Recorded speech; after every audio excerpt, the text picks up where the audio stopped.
Hey, y'all, Scott Horton here for WallStreetWindow.com. Mike Swanson knows his stuff. He made a killing running his own hedge fund and always gets out of the stock market before the government-generated bubbles pop, which is, by the way, what he's doing right now, selling all his stocks and betting on gold and commodities. Sign up at WallStreetWindow.com and get real-time updates from Mike on all his market moves.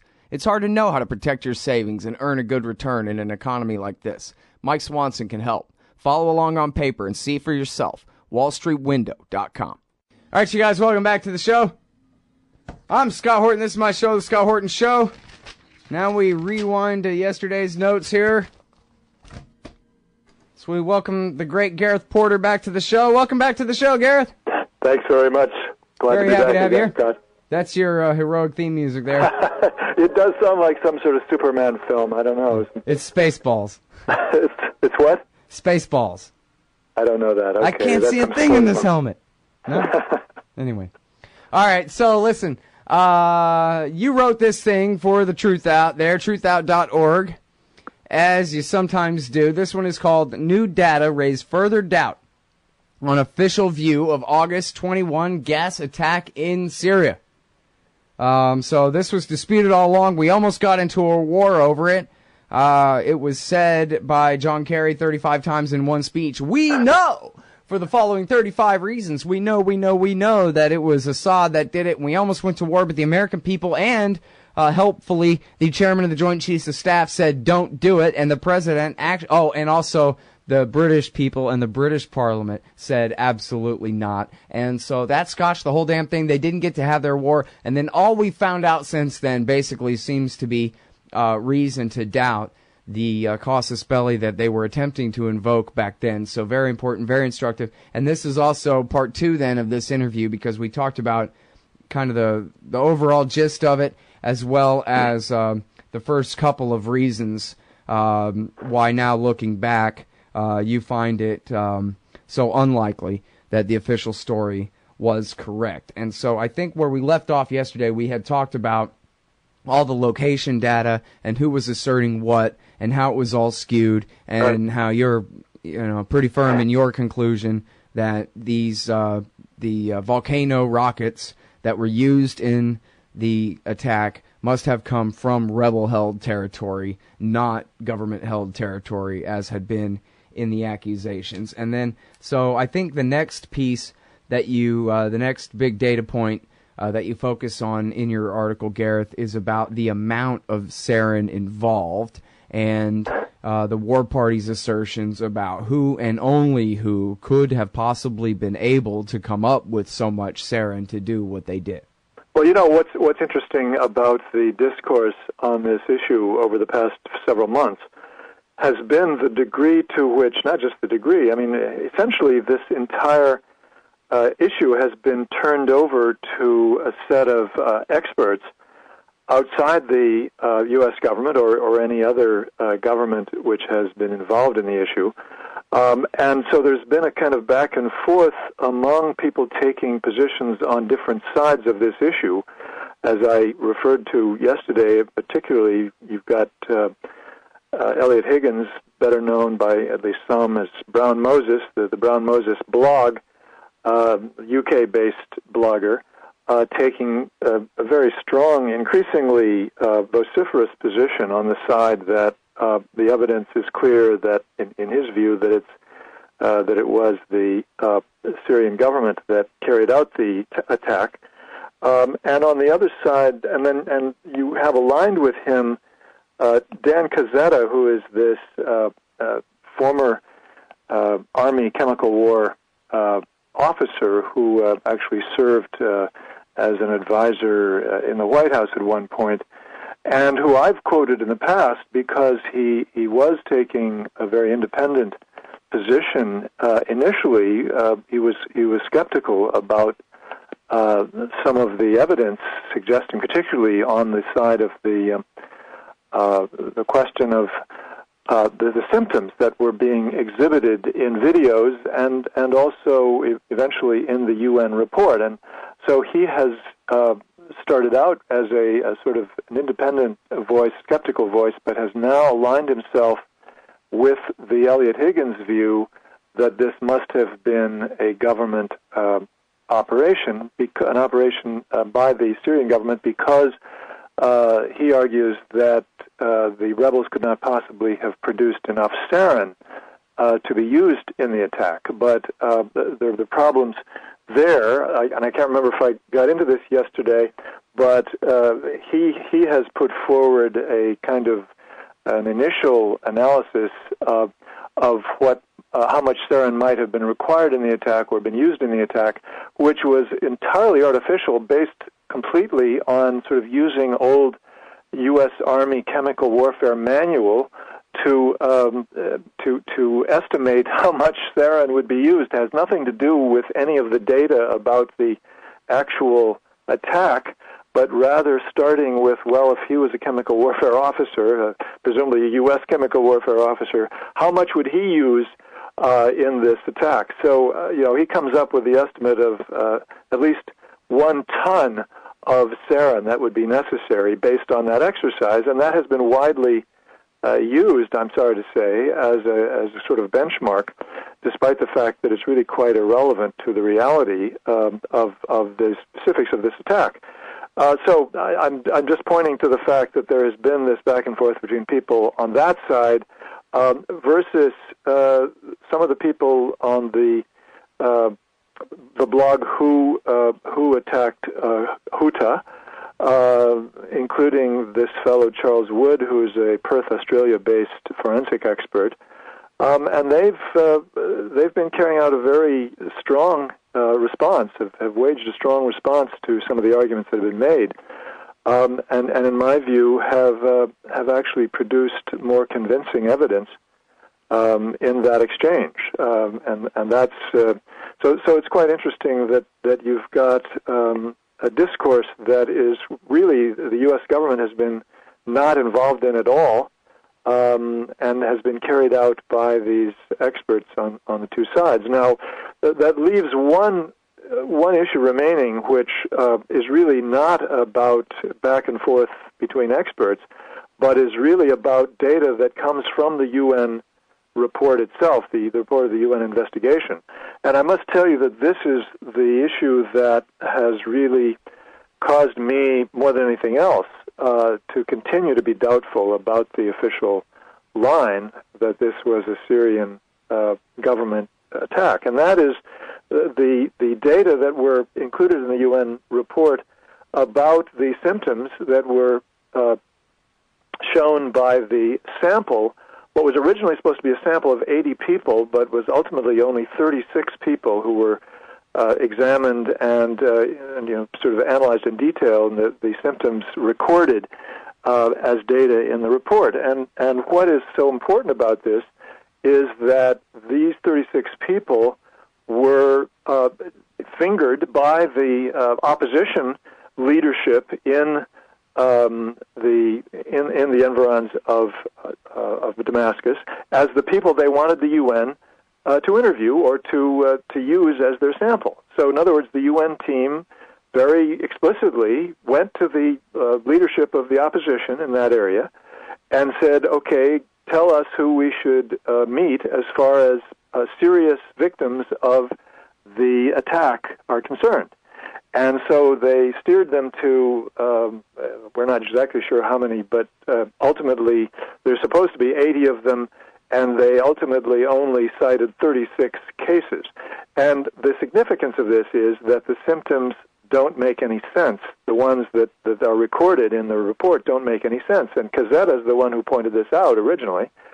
But an Iranian doctor who is an expert on this has said the same thing, that the vast majority of them don't show any sign of meiosis, which is the when the pupil of the eye contracts. And that is supposed to be one of the, well, it is in fact the primary symptom. It's the first symptom that you would find within 3 minutes of serious exposure to sarin. You would have that as a symptom. And yet, only a small minority, as I recall, around 15, 16, 17% of the total of the 36 people showed any sign of meiosis.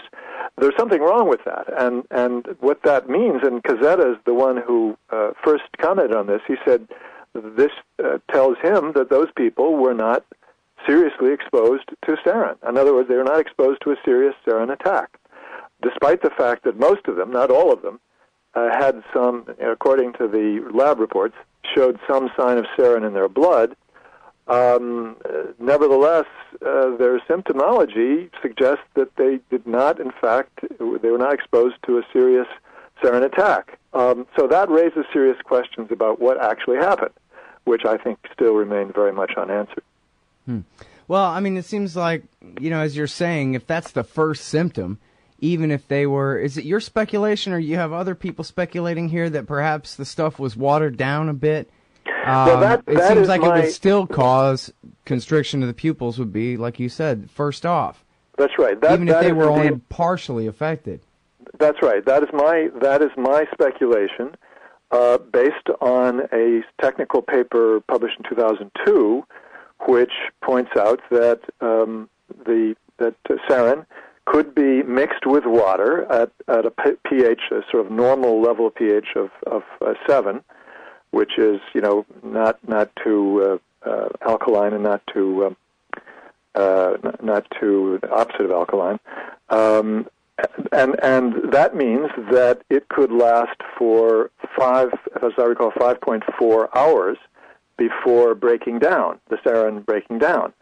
And that means that, if you needed to fill up the rockets, but you didn't have enough sarin, if you were working, with much lesser amount of sarin, you could fill up the rockets mostly with water so that they would remain stable. That's the main reason that the two, Lloyd and Postal, have argued that you'd have to fill them up with sarin because they would be unstable otherwise. But you could fill them with water, and they would still function the same way.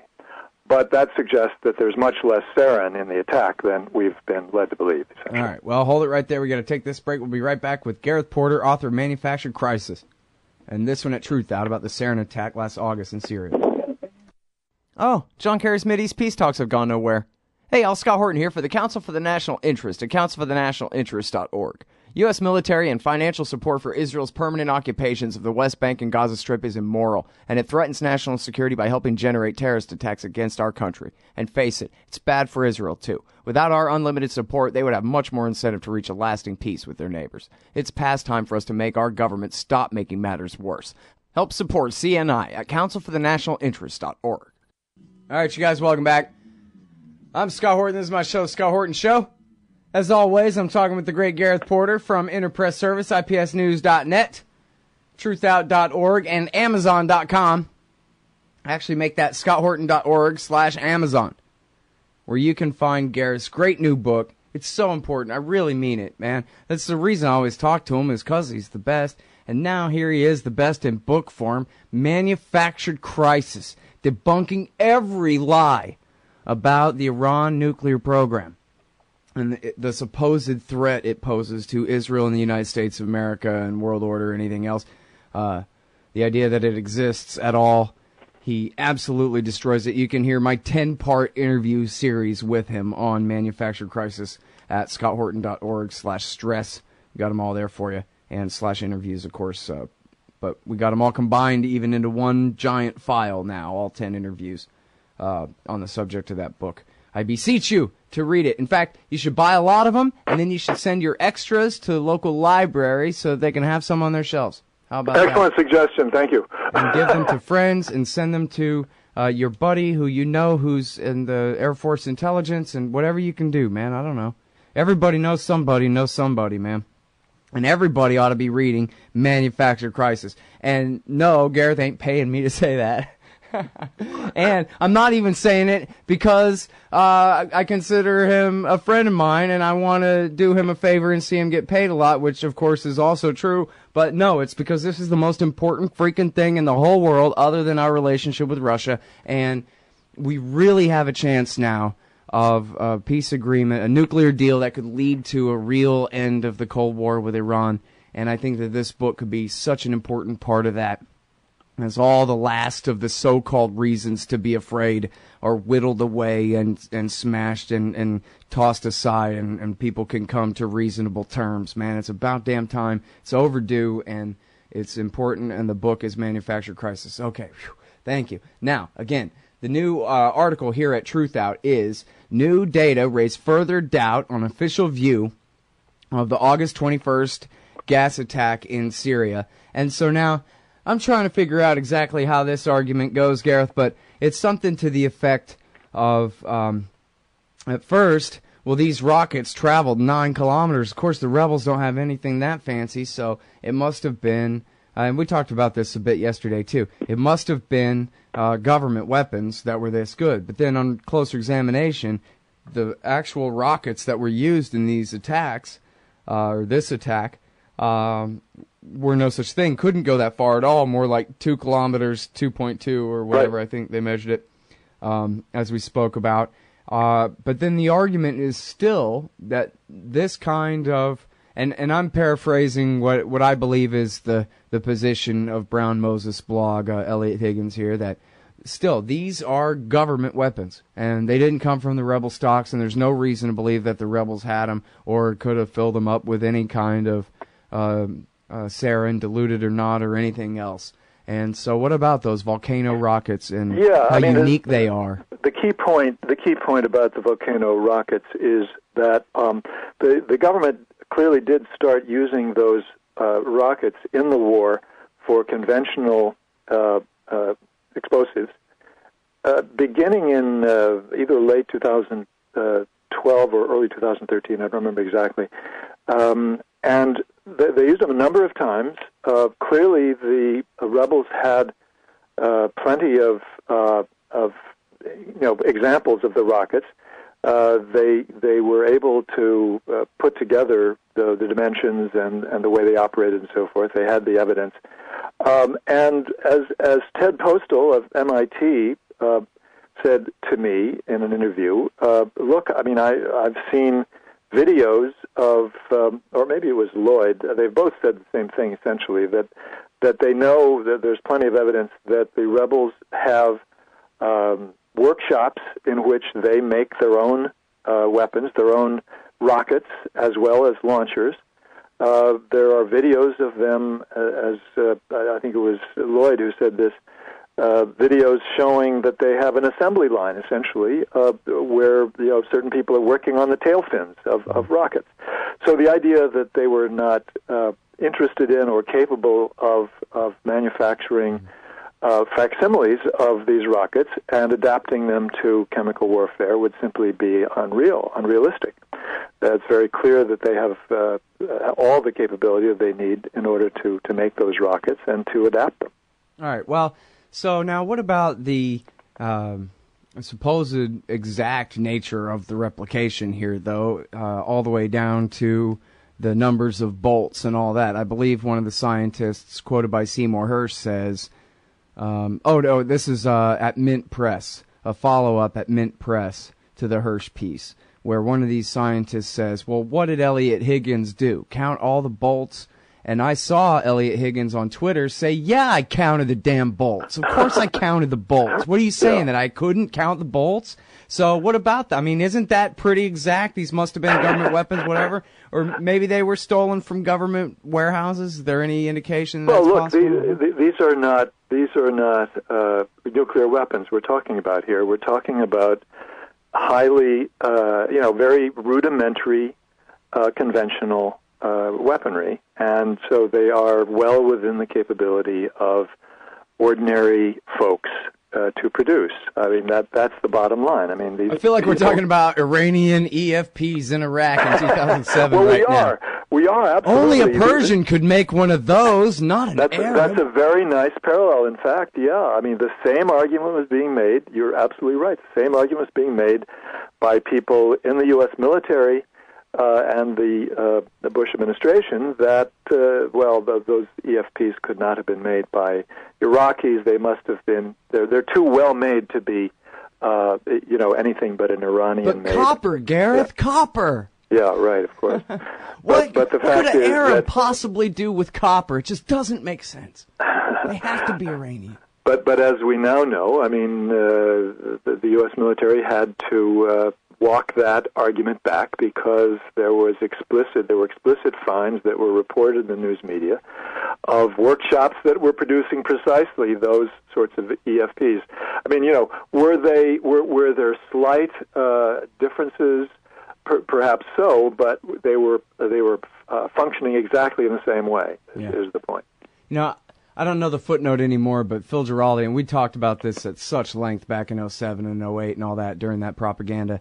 But I should find somewhere, I have it, I think, I saved it, the PDF file of a journal piece for some kind of technical military journal or something that Philip Giraldi did on those EFPs. That's just absolutely outstanding. Every bit of information that could have possibly been assembled for that thing. Well, that sounds like a piece that was done by a source for one of my stories, who was a British guy, in the business of studying these things. So that was his full-time job. Hell, we're off on too far of a tangent here. We need to get back to back to the main Syria for a minute here. Yeah. Now. So what about the Israeli intercepts? You don't mention this in your article, but that came out right away that the Israelis heard the Syrian generals talking about what they had just done. Much as Hirsch says that the Americans overheard the Turks celebrating. This falls into the category of so many intelligence reports about intelligence reports, which clearly, somebody is inferring something from evidence that is much more murkier, much more ambiguous than we're being led to believe. And I'm reasonably confident that this report is of the same nature for various reasons. I mean, there's never been any specific quotes. There's never been any specifics offered. It's always, just a sort of vague allusion to the idea that was conveyed. But, there are different versions of it, and some of the versions suggest that the conversation was not as it was described in that specific version that was being pushed by certain sources that indicated clearly that they were, admitting that they had carried out the attack. On the contrary, other words, there were official reasons to doubt at official type levels that were discussed, not just people in alternative media. There's so many ways in which that whole story could be completely distorted or simply totally let me ask false. you this here real quick. I'm sorry, we're so short on time, Gareth. But what about what Hirsch says about Horton Down laboratory in the UK debunked that it was the same recipe at all? Did you agree with that in your research? Well, do you know about that? I did, in fact, look into this because there was a British correspondent, a defense correspondent for the Sunday Times, or for the Times, I guess it was, who tweeted that he had been told by Horton Down's spokesperson that they did not find what Hirsch said. In fact, they found that there was a match between the samples that they found that they were given to check on and the Syrian stocks. And so I called and asked the spokesperson at Horton Downs, what about this? And the spokesperson said, no, that's not what we said. We didn't say that. We would not comment on intelligence. All we said was that some of the samples tested positive for sarin. So it turns out, all I can tell you is that they denied their denial. That they denied the denial. They denied what had been attributed to them by this correspondent of the Times, defense correspondent of the Times, and simply said we never commented except to say that some of them were positive for sarin, which you already knew. I mean, there's nothing new there. So, it doesn't answer the question of what was your official report to the Prime Minister and to the American intelligence agency. Yeah, they did not answer that. No, of course they did not answer that. No, unfortunately. All right. Well, by the way, to end the show here, we're over time, but I'll let you go with the fact that our friend Fitzy G in the chat room reports that he's just sent a copy of your book to his friend in the Pentagon.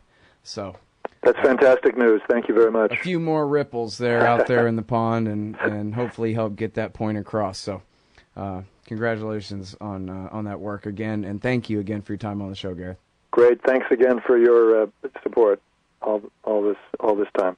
All right, everybody. That's the great Gareth Porter. Manufactured Crisis is the book, and he writes at ipsnews.net and at truthout.org. You can find certainly all the IPS stuff. All of the IPS stuff is at antiwar.com as well. original.antiwar.com/Porter if you want to find it there. Probably a lot of the Truth Out and maybe some other miscellaneous stuff in there too. Anyway, and the book is Manufactured Crisis. Okay, thanks y'all for listening. See ya. The military-industrial complex. The disastrous rise of misplaced power. Hey, y'all, Scott Horton here. I'd like for you to read this book, The War State by Michael Swanson. America's always gone to war a lot, though in older times it would disarm for a bit between each one. But in World War II, the U.S. built a military and intelligence apparatus so large it ended up reducing the former constitutional government to an almost ceremonial role and converting our economy into an engine of destruction. In The War State, Michael Swanson does a great job telling the sordid history of the rise of this national security state, relying on important first-hand source material, but writing for you and me. Find out how Presidents Truman, Eisenhower, and Kennedy all alternately empowered and fought to control this imperial beast, and how the USA has gotten to where it is today, corrupt, bankrupt, soaked in blood, despised by the world. The War State by Michael Swanson, available at Amazon.com and at Audible.com. Or just click the logo in the right-hand margin at scotthorton.org. We should take nothing for granted. Phone records, financial and location data, Prism, Tempora, X-Keyscore, Boundless Informant.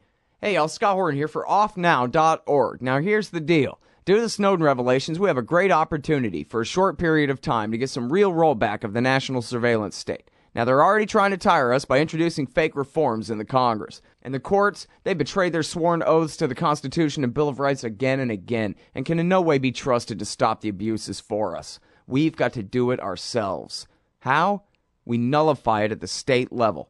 It's still not easy, but the Off Now project of the 10th Amendment Center has gotten off to a great start. I mean it. There's real reason to be optimistic here. They've gotten their model legislation introduced all over the place, in state after state. I've lost count, more than a dozen. You're always wondering, yeah, but what can we do? Here's something important, something that can work if we do the work. Get started cutting off the NSA support in your state. Go to offnow.org. Hey, y'all, Sky here. First, I want to take a second to thank all the show's listeners, sponsors, and supporters for helping make the show what it is. I literally couldn't do it without you. And now I want to tell you about the newest way to help support the show. Whenever you shop at Amazon.com, stop by scotthorton.org first, and just click the Amazon logo on the right side of the page. That way, the show will get a kickback from Amazon's end of the sale. It won't cost you an extra cent. And it's not just books. Amazon.com sells just about everything in the world, except cars, I think. So whatever you need, they've got it. Just click the Amazon logo on the right side of the page at scotthorton.org, or go to scotthorton.org/Amazon. Hey, y'all, Scott Horton here for The Future of Freedom, the monthly journal of the Future of Freedom Foundation. Edited by libertarian purist Sheldon Richman, The Future of Freedom brings you the best of our movement. Featuring articles by Richman, Jacob Hornberger, James Bovard, and many more, The Future of Freedom stands for peace and liberty and against our criminal world empire and Leviathan state. Subscribe today. It's just $25 per year for the back pocket size print edition, $15 per year to read it online. That's The Future of Freedom at fff.org/subscribe. Peace and freedom. Thank you.